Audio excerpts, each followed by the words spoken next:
Evusheni.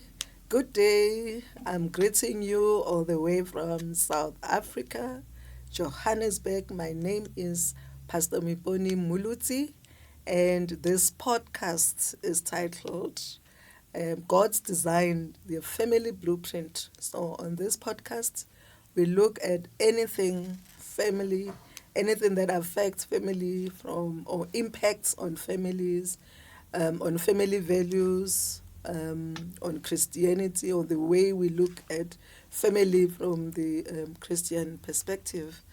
So we look at policy, we look at implementation of policy, we engage communities, learners, parents, on different aspects that affect family and affect them as a unit or affects learning, from the family perspective. So you are most welcome, and please get on site, make comments.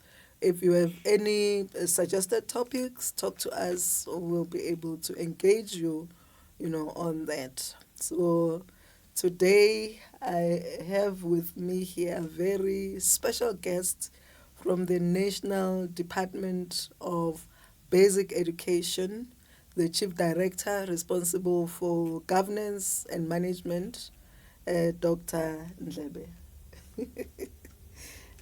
Promoted you to doctor. I believe you are doctor. I just found myself saying it, so maybe. So that's the next level, Dr. Ndlebe. So we've already ordained. The Lord has ordained you such. So you are welcome. Thank you on our podcast.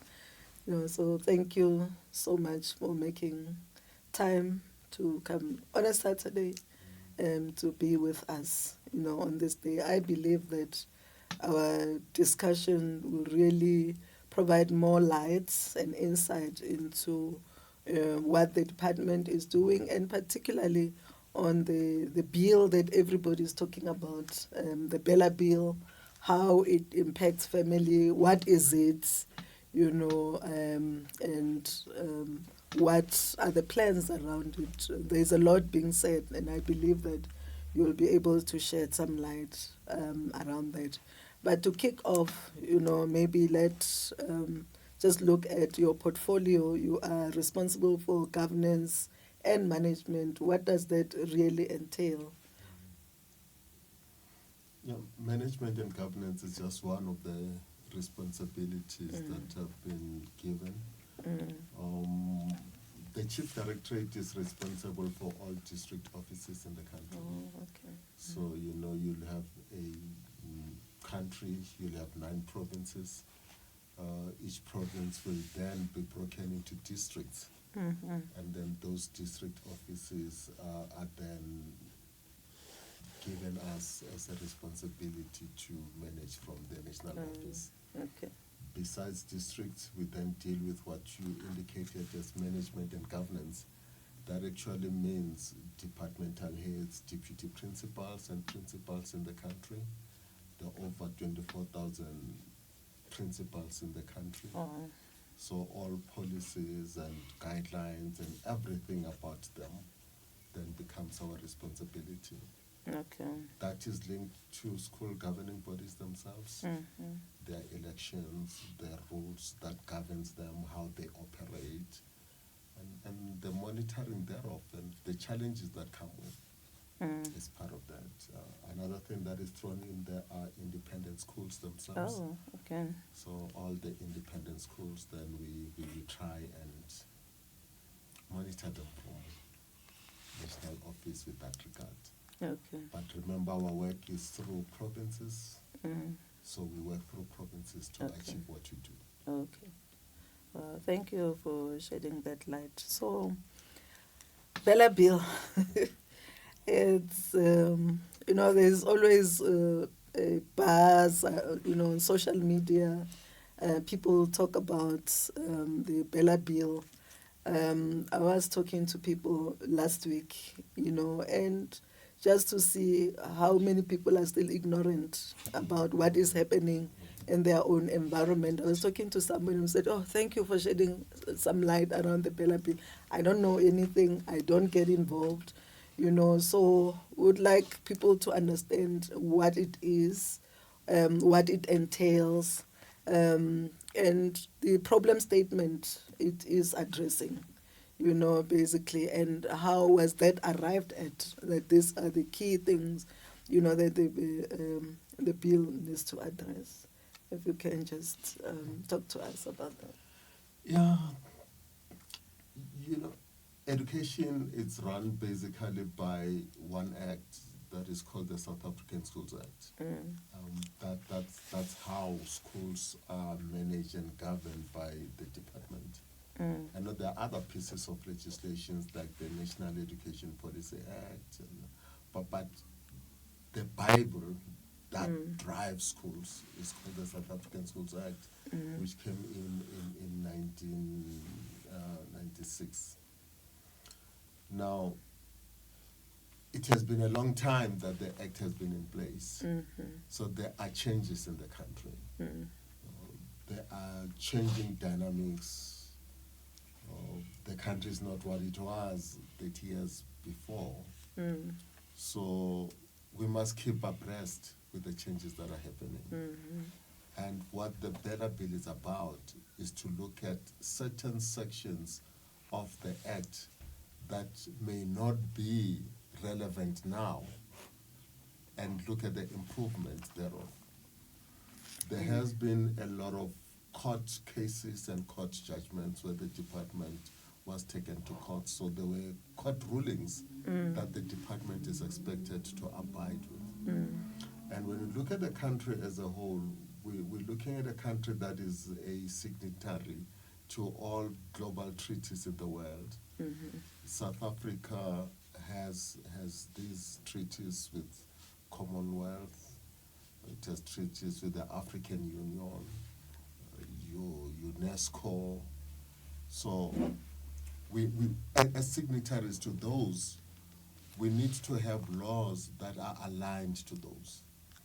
These are treaties that deals with humankind, education in particular, where you'll get statements like leave no child behind, respect, dignity, and all these type of things. You may be aware that the country is also involved in global issues like the war in Israel and Gaza and all that. All this is because the country belongs to the global world. Now, our laws must also reflect that understanding. Access to education is one of those things that we're looking at because the world wants every child to be educated. So we need to look at anything that inhibits or prevents access to education. So the Bella Bill was looking at those. The Bella Bill is looking at the human rights culture. Are there things in our schools that are tampering with the human culture? Or you said we are responsible for management and governance.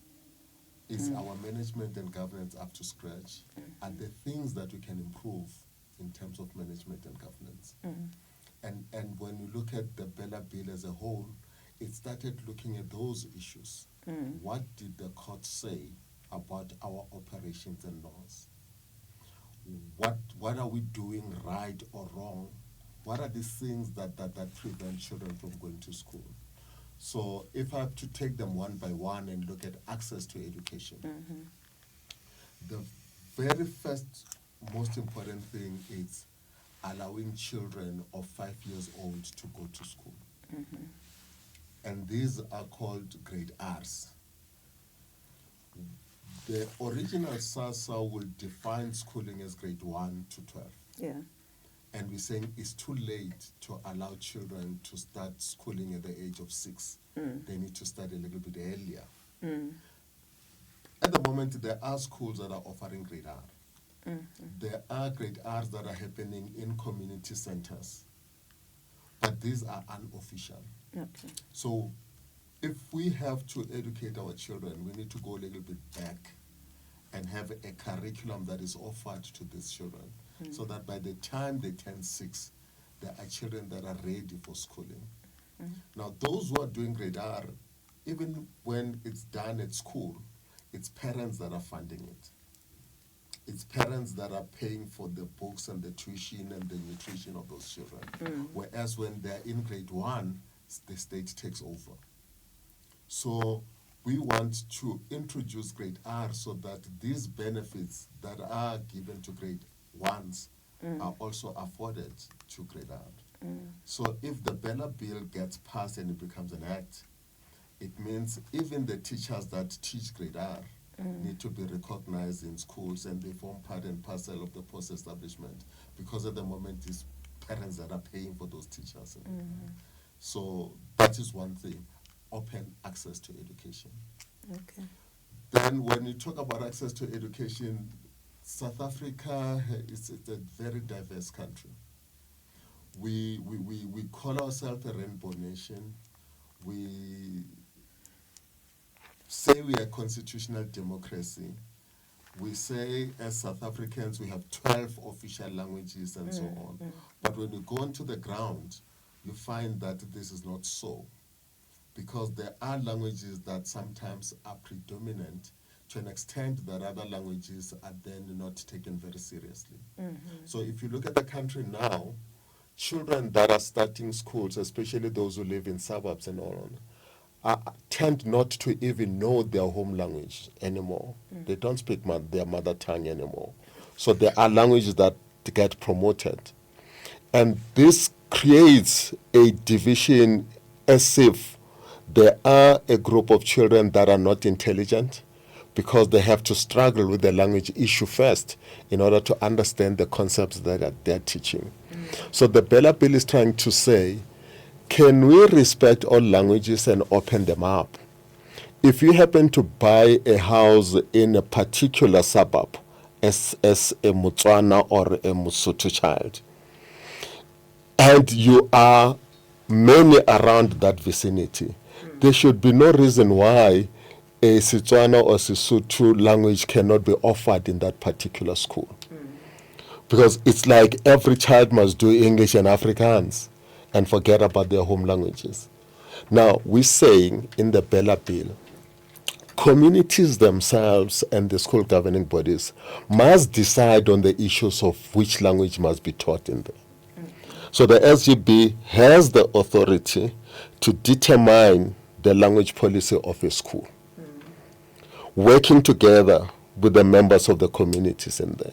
You are a church organization. If there's a school in here, it means you need to participate in deciding which languages are predominant in the area which you operate, and this must be offered in a school. And that's the language policy that we're talking about. But why is there such noise around the language policy where we say government body do that? We have now restricted the powers of the SGB to say you cannot be the final authority. Determine it. But the department, especially the head of department, must have a say in that.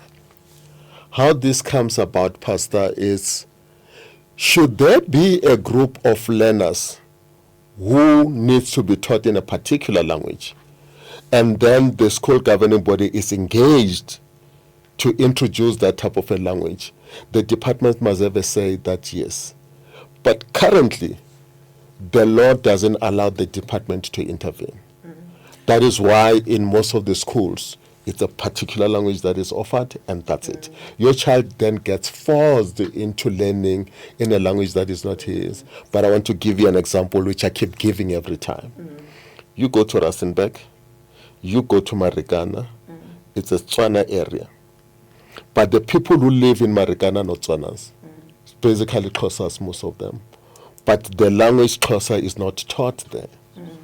Because the SGB will say it's a Tswana area, and therefore everybody needs to do Tswana. So that's where we say the HOD needs to come in and intervene. But basically that's that when you talk about access. Okay.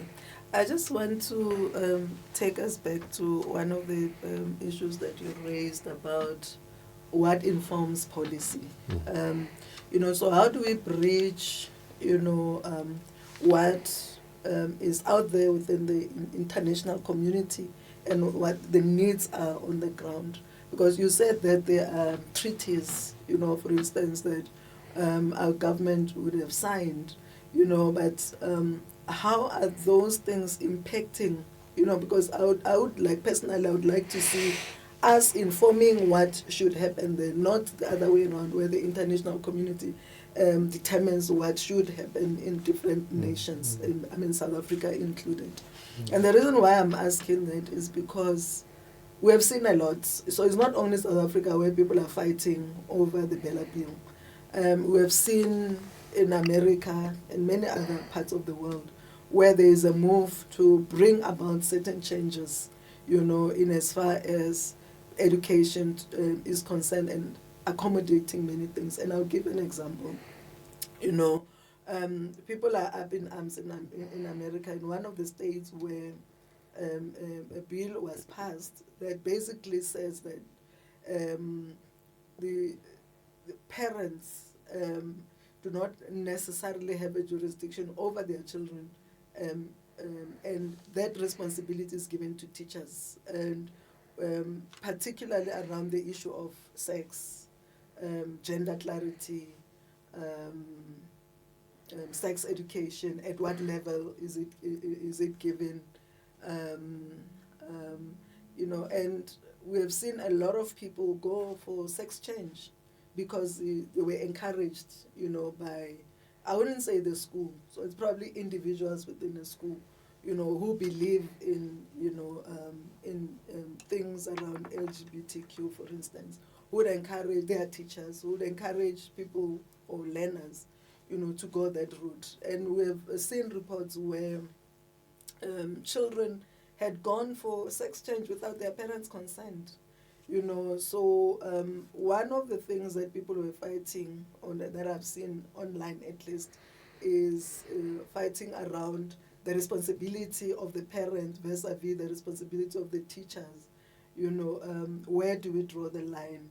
There. And I'm just using this as an example because there are many other issues that are being raised. As somebody who is from the Christian community,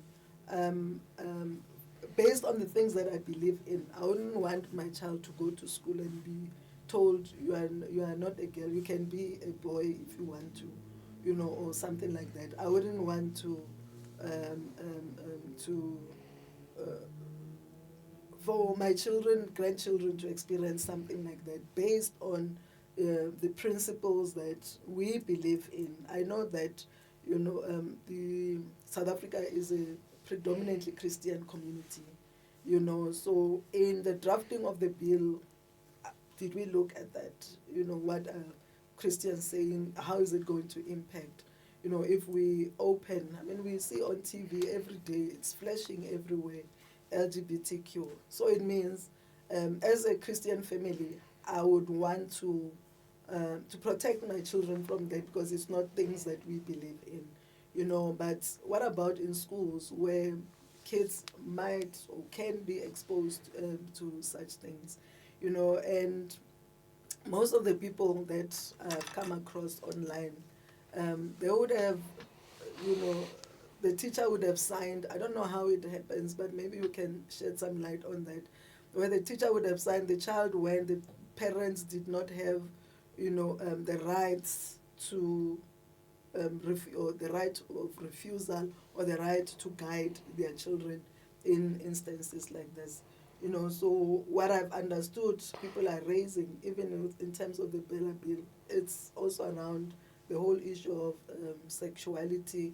At what point learners being taught? People are saying the bill, opens up for our children as young as 5-year-old to be learning about things that are really above them, for the ages, like that. And I'll give an example. I know I've said so many things. I'll give an example, around the kids and an experience that somebody told me within a school where the department, so they said there were people from the department who came to the school to deliver life skills around this sex education. And the person was saying that they were quite traumatized by what the learners were exposed to. So this person is a teacher in the school. And he says that he decided to tell the principal, I don't want my child to hear these things, and remove the child from there. And it's those kind of things that I really would like us to. I know we are going into the discussion about some of the areas that people are raising on the bill, but let's start with the treaties. Are we not being dictated to by the West in terms of what should happen? Because just the whole concept of LGBTQ, for instance, most of the African countries have rejected it. South Africa has opened up to it. And it will probably filter through every area and aspect of our lives in South Africa, starting with the Department of Education or education itself. Treaties or no treaties, each country still remains a sovereignty. And that's why you're saying other countries will reject that and accept that. But I just want to focus on the Bella Bill and not anything else. Are there no provisions around What is contained in the Bella Bill, and which of these treaties that we're dealing with, and I've indicated we're dealing with access to education, and I think as a country we're doing very well in terms of the number of children that are at school. We don't have children that are many that are working instead of being in school. We still have a few of the children that are still in the traffic lights begging with children, whether they are foreigners or not. So we need to open them. We still have parents, adults that will block off children's education. If they want a road, if they want water, if they want electricity, the first thing that they do is to close down schools. So the Bella Bill is trying to respond to those type of things. Now, what you're raising around sexuality and all that, I need to clear it and say the Bella Bill is not about curriculum issues. It's not about what is taught. It's about the governance in the school. How do you admit learners? At what age do you admit them? As SGBs, how do you function? How do you manage school fees? How do you charge school fees? How do you appoint teachers? How do you ensure that the schools are managed accordingly? So there are no curriculum issues. So you're not going to talk about pass rate, the content that is taught, the subjects that needs to be introduced, because those are contained somewhere in the curriculum statement. So there's a policy around teaching and learning, whether it's subjects like 3-stream model, whether we have to introduce maths to everybody. It's not in the bill, because the bill just focuses on the governance aspect of it. So you're not going to get things like, what do you teach children in LO? So you're not going to get life skill issues, whether there is sexual teaching, and it's not there. You read the entire Bella Bill, there's nothing. There's only one sentence in the Bella Bill. It says the minister must regulate on learner pregnancy. One. Nothing else. That sentence, it's saying children are getting pregnant at an early age. Teachers don't know how to deal with pregnant girls. The minister must come up with ways on how to deal with the issue of learner pregnancy. And I'm repeating myself. One sentence. What does it say? The minister must regulate on learner pregnancy. Full stop. Now, if you know what to regulate means, it means the minister must suggest ways on how we deal with learner pregnancy and work with stakeholders, faith-based organizations, NGOs, all the people that are then say, we have a problem, guys, what do we do? That's how to regulate. And these things then go to Parliament to be debated up there. If the regulations are going to be saying, when a girl is pregnant, this is what must happen, we need those steps. They are not there in the department. So there has been a case in Velkom where I said to you, some of these things are based on court judgments. The school decides to expel pregnant girls in Welkom. The department says the constitution doesn't allow it. Pregnant girls deserve to be at school. It's better for them and their unborn children, because when a girl drops out, then it's the end of the child and even the mother. So encourage girls to be at school. So the department went in, fought with the school took them to court. The court ended up saying, there's a gap here. Education is saying no school must prevent pregnant girls from attending schools. Now, teachers are saying we don't know how to handle them. Then there is this issue of morality and all this. So it's a gap. Then the court says, come up with regulations. So in the Bella Bill, that's where we're now giving authority to the minister to start the discussions. So the Christians, the Muslims, the Jewish, and the communities and the non-believers, let's put our hands together. So when the Bella Bill gets signed, it means it's now giving the minister the authority to begin the conversation. Because at the moment, she doesn't have authority over that. That's the only thing. So there's no sexuality, there's no children that are taken for abortion, there's no masturbation that is taught. It's not a curriculum issue. Okay, I understand. Also today we wanted to focus on the Bella Bill, but I'm just thinking curriculum is also very critical, for us. We might not go into detail about that, but one of the things that I saw people were commenting on, I also tried to go through the bill just to understand where are all of these things. And I'm sure you didn't find them.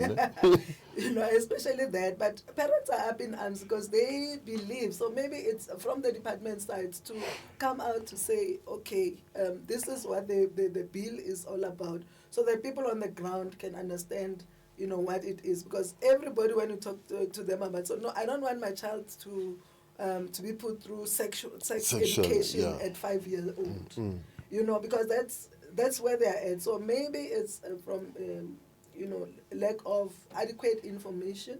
The fact that maybe the bill did not cover the curriculum and stuff, but that issue is on ground. Everybody is talking about it, and people are not happy. Everybody believes that this bill will introduce my child to LGBTQ, like for instance. And then other aspects that people were raising was around alcohol being sold, like sponsorship, where alcohol can be sold in schools, So they're saying, but we have problems in our society now. We have problems in our schools.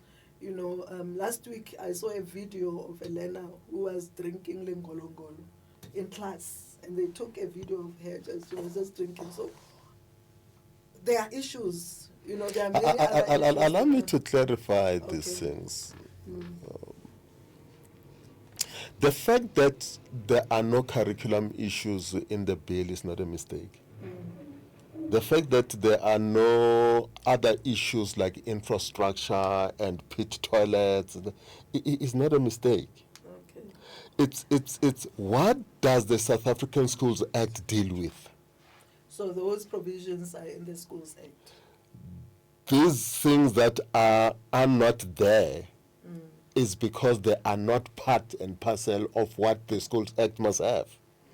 So when you talk about infrastructure and pit latrines and dilapidated buildings and all that, that belongs to what we call norms and standard of infrastructure. So there's a law somewhere there. So we don't repeat it here. When we talk curriculum and what is taught in the curriculum and so on, it's not here because here we're dealing with the governance and the management part of it. So there'll be a person. So when you say to me, let's talk about the curriculum and so on, I say, you've invited the wrong person. Because your introduction says management and governance. So if you want to talk about those who teach and what is in the content and what is in the syllabus, are my colleagues who can better. So when we talk Bella bills, those things are not there. Let's talk alcohol. There are adults who drink, and they drink anywhere, even in their homes and all that. Others for social purposes, others binge.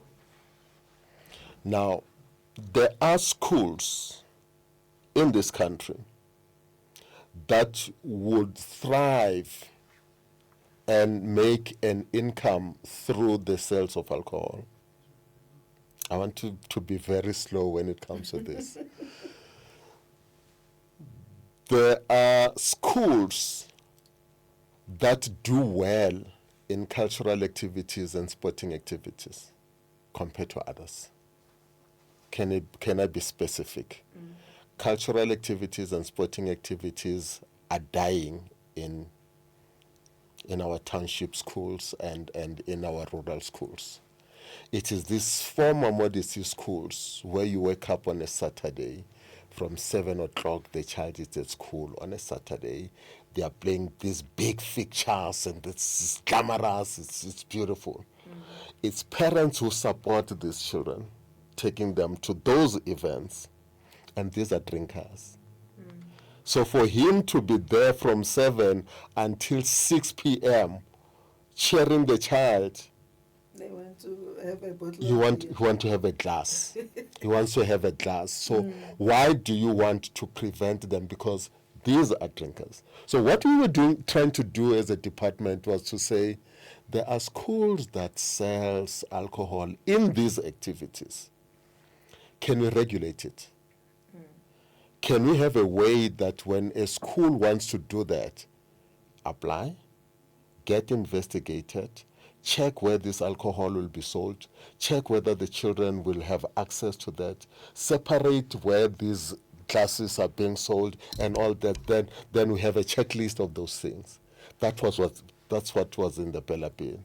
To say schools that will want to sell alcohol. Not that every school can have a spaza shop and start selling alcohol. What it actually means is that if you are a school and you have a hall and you rent it out for a wedding, you can't bring alcohol there. Those who are using it can't, because alcohol not in a school. But to shorten my discussions, when the bill is drafted with that intention, that let's control this aspect of fundraising by schools that do that, then it goes into public comments, and the public says, we don't want to hear whatever reasons you have. As long as it's alcohol in school, don't mix the two. The clause was removed, so it's not in the Bella bill. So there's nothing about alcohol in the Bella bill anymore, because people says, we don't want it, so we removed it. Okay. That's great. So, To the disadvantage of some schools, so to say. I mean, if you're familiar with the German school in Gauteng, I think it's somewhere in Horten. When they do their fundraising, they have a beer garden. They make millions out of that. It's just adults coming to chill and drink and put money in the school. So it means it can't happen because the public has spoken. So treaties or not treaties, sovereign country, the people have spoken, they don't want it, then it's not there.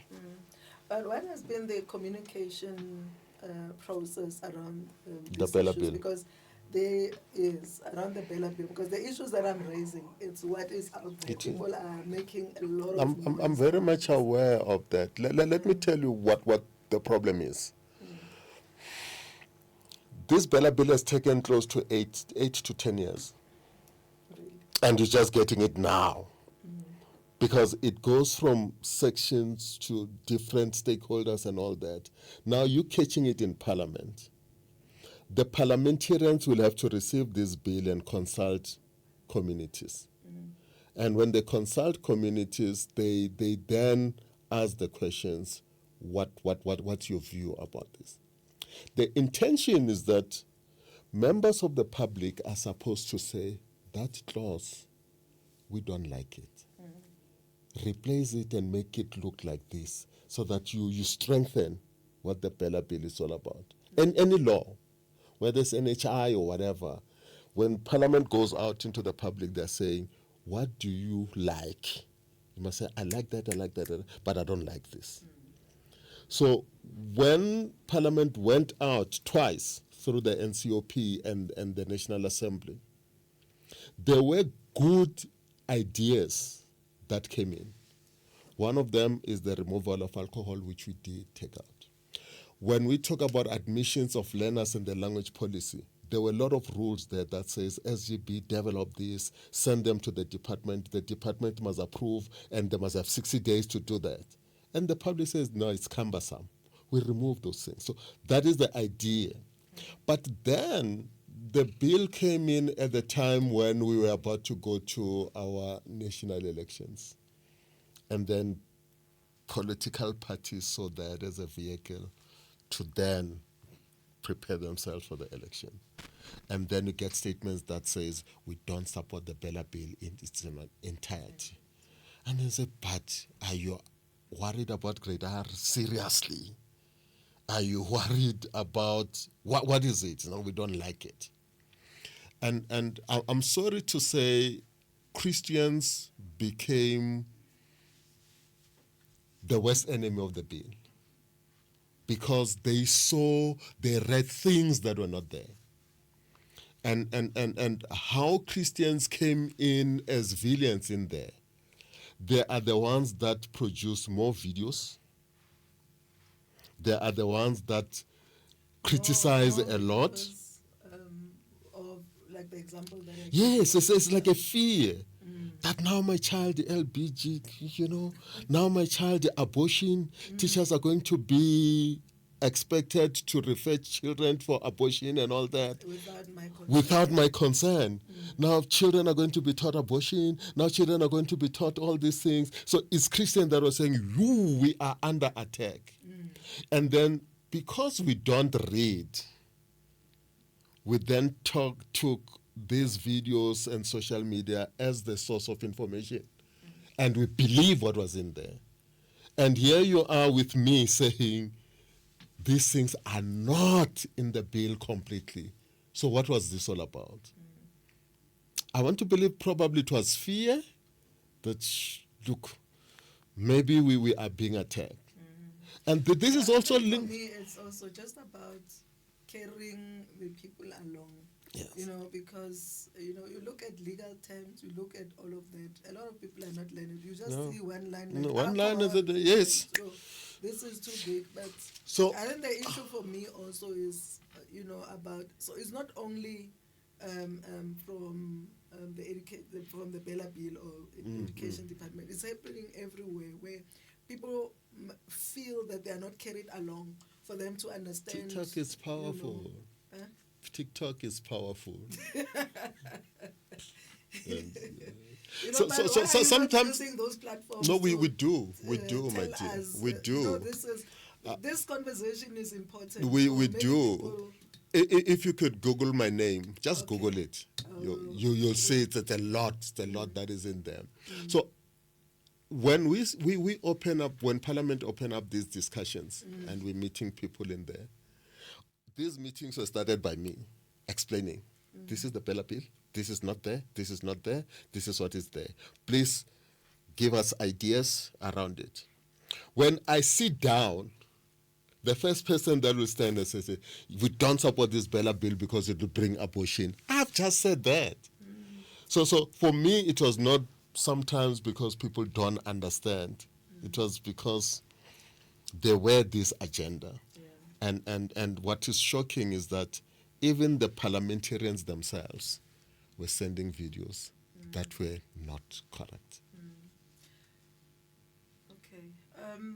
So let's look at all of that, like the communication and methods that are being made to really, get people to understand, because things just go haywire when there is not adequate information or understanding, because you can put out information if people are not, really taking it in, not understanding what that information is all about.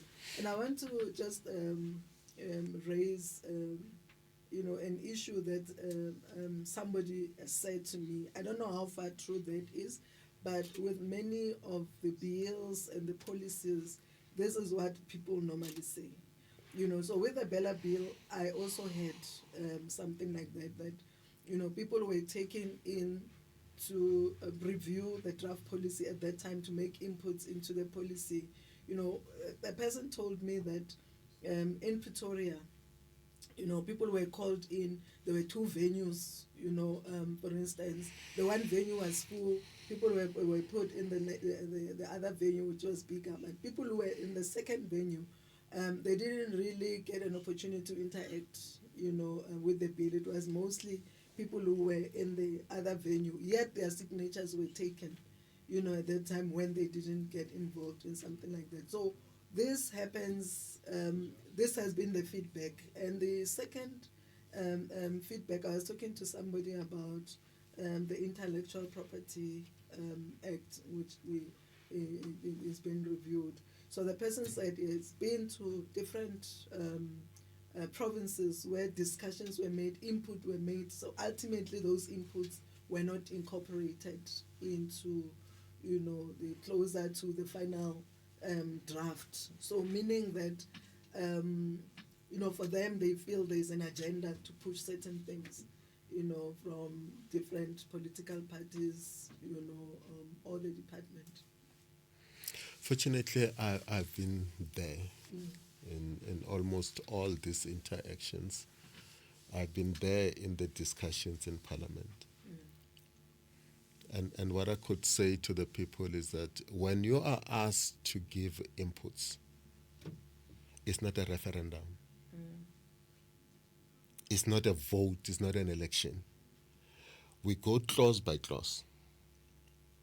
A clause that says corporal punishment is abolished. Just giving an example. Then you come in your thousands and say corporal punishment must be allowed in schools. You are many. And then you then go home and say, we told them we want corporal punishment there. When the parliamentarians sit and debate it, and then corporal punishment is not reintroduced, you don't say my views were not taken. We told them they didn't take our views. They were considered, but not accepted. And what made them not accepted is because the Constitution itself has abolished corporal punishment. And because it's already in the Constitution, you can't come up with a new law that then contradicts the. So in that way, the clause stays. You get to another clause that says no alcohol, then there's no law around it, and it makes sense what people are saying on the ground, then you remove it. Then it comes to something that says the powers of the SGBs must not be tampered with when you deal with admissions. And then we argue about it and say, but the SGBs are abusing it. There are schools that are half empty because the SGB has decided they are not taking these children. And therefore,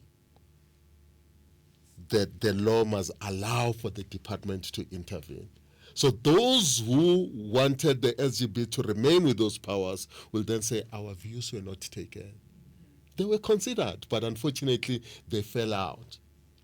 And then when people say, we don't want the entire Bella bill, and what did they do?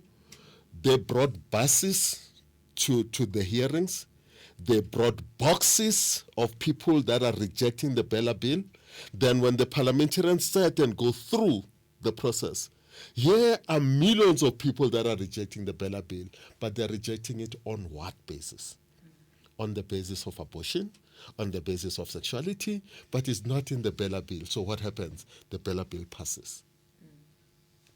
So those are the things that were happening with the Bella bill. The mistake that we could have done as a department is that before it went to Parliament, we could have done more. because the moment it went into Parliament, it's no longer our process. We could have done more by asking you for 10 minutes before the praise and worship and say, guys, that this is the more that I'm talking about. We should have gone to the taverns and say, guys, it's going to affect your children. We should have gone to, that's what I believe we didn't do much in educating people. But now that the bill is in Parliament and it is with the president, there is very little that anybody can do about it now. So, but then the notion that it was taken back because the president was supposed to have passed it or signed it off. Why was it upheld up until now? Why has it The not- Bella bill has not been taken back. Okay. The What Bella is- bill is still sitting on the desk of the president for a signature. And honestly, I don't think it will ever go back because it has gone through vigorous processes. The president normally applies his mind. When they give it to him, he listens to these voices. He gets his advisors. And then he needs to convince himself that what I'm hearing is true or not true. He continues to even engage with different stakeholders, even Parliament, even the department, and say, there is this query, guys. What are you saying about it? When he has made up his mind, it's either he will send it back or he will sign it. But at the moment, nobody can influence it, except influence the president to say that this is the mistake and this is what needs to happen. But as a department, we believe the bill is ready to be implemented. And if it gets implemented, it's us who will come to you again and say, now this is it. What does this mean? What does that mean? And what does that mean? And how do we deal with it? One thing that I need to talk, because this is a Christian station, is that there are a lot of misconceptions, like government has banned prayer from schools. Government doesn't allow this, we can't hold assembly and all that. And I need to say to the Christians now, it's not correct. If you are a school, you've got the right to say, this is a Christian school. This is a Muslim school. In this school, we don't read. You have the right to do that because this school belongs to the community. So if the community says it's a Christian school, then you'll have that thing say, it's a Christian school, we start with assembly, we start with this, we'll invite pastors to come and preach, and, all those things that, so these have never. That the SGBs, because they are the ones who kind of make these decisions. Who are the SGBs? Let's start there. Let's start there. Because the SGB... Because in most of the schools, they will say no. Yeah. and Government says. Now I'm reading that it could be SGBs. Yeah. So, but if SGBs are taking such kind of decisions, what is the recourse for community members? You are not necessarily part of. I've asked you a question, who's the SGB?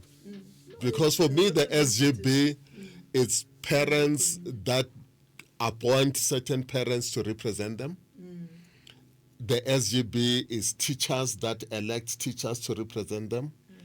And in high schools, learners that come, and together you have an SGB. It's not parents, it's not teachers, it's that collective. So Where I just do want these to parents... understand, is this thing not coming from the Act?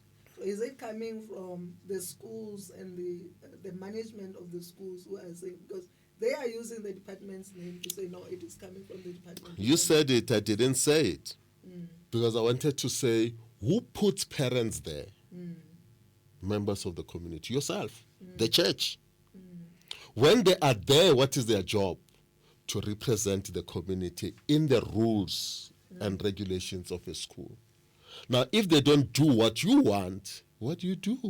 You remove them and you replace them. But I need to emphasize this, that the only thing that government will say, according to the Constitution, is that you're a Christian school, fine. should there be a learner who's not a Christian, you can't stop him from attending your school. That's all. Yeah. And then we're saying, should you have your assembly and you read from the scripture, and there's a learner that says, I don't believe in that, excuse him. That's all. And that's what you'll find in the Bella Bill as well. That says when you deal with the code of conduct, allow the parents to apply to you and say, in this part, my child is not going to participate. And that is why you find successful schools, whether you go to Parktown Girls, to GP Girls, you're going to find children in their uniform, wearing a Muslim scarf, no problem. But the majority of the children there are Christian. It's a Christian school. So you don't say, you don't put that thing in my school. Can I say it's Christians that allow themselves to be bulldozed to such an extent that they give up? I'm from Kenya now. They are not apologetic to start all meetings with prayer. It's law in Kenya.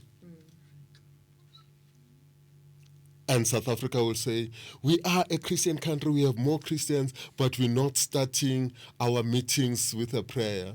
Who stopped you? Nobody stopped you. So I think it also now goes back to the whole issue of, information and understanding. Understanding. Because, the SGBs, surely they have presented themselves as representatives like that of the government and communicating things that are not correct in the communities. And that is where really the issue is, which needs to be addressed. Can I indicate where does the concept of governance come from? We say education is a societal issue. Education belongs to communities. It shocked people when I say government does not have schools. People just say, these are government schools. No, they're not. They're public schools. That's why we call them public schools. So the rules, the regulations, the expenditures, and all these things that happen in a school are school managed and governed. What we do, we take money, we give it to you. We allow you to look for teachers and recommend, and then we pay for the teachers. We build these things. But what happens inside there, it's a community issue through the school governing bodies. So the school governing bodies cannot do what they wish. They carry the wishes of the people. Okay. So I'd like to ask a question around the involvement of parents, because that's also another issue where people feel like, if the teachers, and I mean, from where I'm sitting, I'm reading that the Bella Bill should be read in conjunction with that act, the Schools Act that we talked about. Because right now people are saying, we don't see parents, we only see SGB in the Bella Bill, we only see SGB, we only see, teachers or the department. The role of the parent seems to have been kind of removed. That's what people are saying. So is it a function of, having that bill being read in conjunction with the act, or should that concern, is it founded? The Bella Bill is an amendment to the act. So you've got SASSA with clause 1.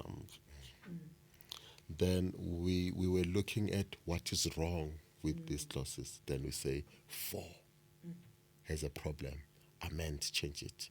5 has a problem, change it this way. 7, remove. This one stays. That's what the Bella Bill is. So it has clauses that we are amending. Now, when it passes, what is sitting now in the table of the president is not the Bella Bill. is the South African Schools Act, which means the act now as a whole has this clause, that clause, clause, clause. So when you read the new South African Schools Act from one up to the last one, the changes are already there. So if you say to me, give me what is before the president, I'm not going to give you the changes only. I'm going to give you the whole document from one up to the last one. And when people say the powers are being taken, it is those powers of the SGBs on language and admission, which I've explained that they still do it, but they've got a limit, which they never had before. So when you say parents are now excluded in all this, is those who are defending, can I be racial? Yeah. I want this language to remain in the school. When you bring other children of other languages, you're going to tamper with my comfort zone. So I want that power that says, I have the right to determine and don't tamper with it. Okay, and then just one last point that I would like to raise is, current challenges and problems that we see in schools. There's a huge drug problem, in schools. Drugs are being brought into the school premises. The future of our children is really threatened. I have a niece who did not even complete matric because she started taking drugs when she was 14. So this is a pandemic basically in our schools. Alcohol abuse, drug abuse. Children not being respectful. You hear stories that teachers were murdered in a school. How do we? Why do we find ourselves in such a situation?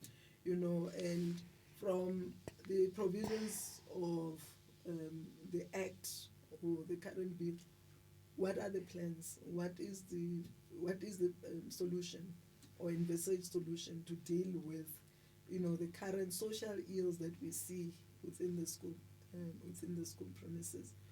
I know that some of those social ills might be seen in homes. So mother, father, they are alcoholics, or they take drugs. They take it to schools. But I'm a Christian family. I don't have drugs in my house. But a child went to school, got involved, and started taking drugs from there. So, will at some point, are we going to look into that, or it's not within the provisions of the law that something or some things can be done to address these social ills that are happening in our schools? Is it a school issue? It's a societal issue, yes. Definitely. But from the side of the school, what are the provisions, to deal with this issue, as particularly on the premises of the schools? Because we see these things. I remember when my son was doing grade 8 in their school, a learner who was new in grade 8 was given drugs at the gate to enter school with, and the way that matter was dealt with was that this young boy who did not have drugs, he was given at the school gate. You say, enter with this. Then the big boys collect the drugs from inside the premises. But he was the one who was taken out of school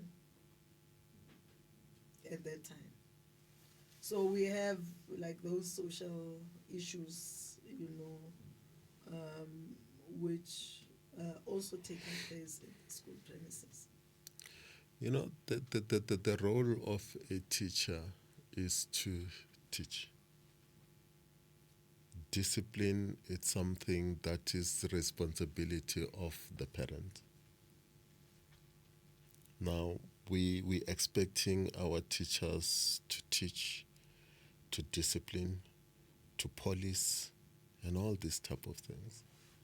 That is why when you get information that in the school girls of under 15, 5 of them are pregnant. In the next school, 12 girls are pregnant. Then the media, the headlines are going to emphasize the pregnancy around the school. And when we say as a department, they're not sleeping in school, we don't have beds in school, they're coming into the school pregnant from somewhere else. It's like we are arrogant. But the reality is, they're not getting pregnant there.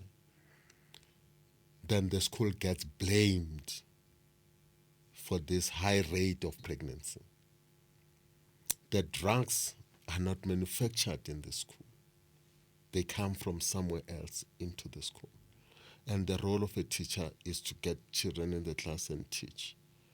But when the drugs are already in the school, what is education doing about it? It involves the communities, the faith-based organization, the law enforcement agencies.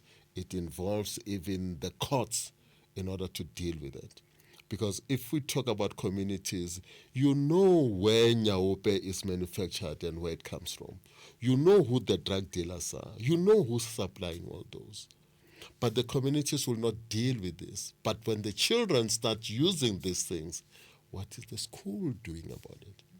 But in the Schools Act, you're going to get a lot of steps that talks to search and seizure of children and how it needs to be, how we need to work with police in order to ensure that we become a drug-free. It also has to do with how strong is the SGB in coming up with clear codes of conduct of learners that will deal with these things. We're putting a lot of emphasis on the Bella Bill on serious misconduct and minor misconduct, on how the SGBs must deal with serious misconduct of learners.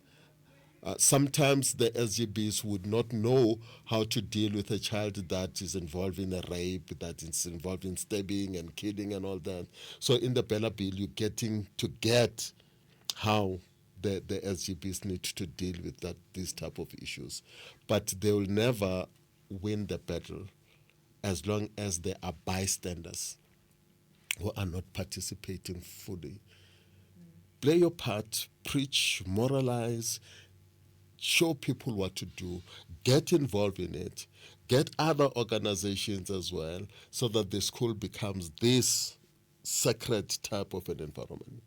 We also have the issues of the culture of teaching and learning, because if that is not strengthened, I know the department has some sections called QLTC, where they involve communities in education. If they are not tightened up, they are not strengthened, and the quality of teaching and learning drops, it opens up what I'll call dysfunctional schools. You get more of these drugs when schools become dysfunctional. When the schools are really good schools, you tend to have different ways. And good schools sometimes become good schools because there are communities that stand around them. I'll give you not far from here, around the areas of Tembisa and all that, when the schools were dysfunctional, communities came together and said to the minister, take your teachers or else we'll kill them. That was a warning. And that is why in places like Southgate Mall, for example, you can't find a child in a school uniform. Won't enter that mall. There are communities that will agree and say, during school hours, no child in a taxi. When all of us are serious about this, something is bound to happen. But the education department will never be able to deal with these issues alone.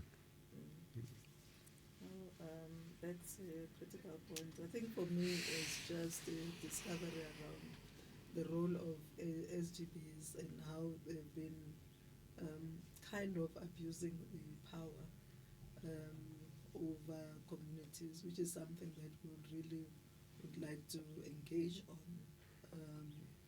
in the schools that are surrounding us. So we know how to take that matter up. So thank you so much. And you have my number. Yes, thank you so much. The issue of the curriculum, you will definitely give us The people that will have to come and answer that, especially those who deal with issues of sexuality and the LOs, and I know there are documents that are doing the rounds. I think it will be very important to call those directors to say, explain, Please. what are these toilet issues? Yes, how are they? Yes. Unisex. Why are they unisex and all Yes. that? Yeah, ask me, I'll send them. Yes, Yeah, please. but don't ask me those questions. I'm fine. No, Right? I got you. I got you. So thank you so much. You're welcome. Tata Nhleme, for coming through. We had a lovely time, and our eyes were also open to some of the things that are happening, and obviously informing ourselves on how we can get involved in things that are happening, around us and in our schools. So thank you so much Thank you. for this wonderful time. Thank you. We out. The